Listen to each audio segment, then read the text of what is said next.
તો વાત કરીએ જૂનાગઢમાં નવરાત્રી મહોત્સવના બીજા નોરતે નરસિંહ મહેતા ચોરા ખાતે ગરબાની રંગત અને આસ્થા જોવા મળી હતી। હિન્દુ મુસ્લિમ બાળકો સાથે રાસ રમતા જોવા મળ્યા હતા અને કોમી એકતા નજર આવી હતી। ત્યારે જય ચામુંડા ટ્રસ્ટ સંચાલિત આ પ્રાચીન ગરબી છેલ્લા 70 વર્ષથી અવિરત ચાલુ છે।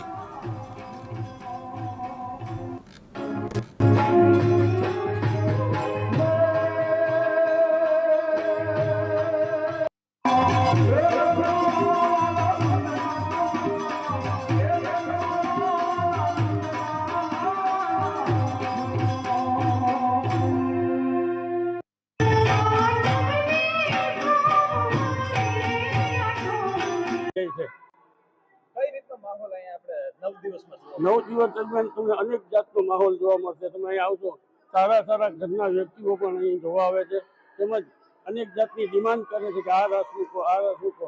જે અમારી પાસે અત્યારે કુલ 80 રાસ તૈયાર છે દીકરીઓ પાસે। અમારી લોક ગાયિકા છે મીનાબેન કે જે પહેલા અહીંયા પહેલી જોડીમાં રમતી, આજથી 25 વર્ષ। નવરાત્રી દરમિયાન પ્રાચીન ગરબીઓનું મહત્વ દિવસે ને દિવસે ઘટતું જોવા મળી રહ્યું છે। ત્યારે જૂનાગઢમાં અનેક પ્રાચીન ગરબીઓ આજે પણ પોતાની જે વિવિધ સાંસ્કૃતિક પ્રવૃત્તિઓને ઉજાગર કરતી જોવા મળી રહી છે। જૂનાગઢ નરસિંહ મહેતાના ચોરા સહિતની ગરબીઓમાં આજે 70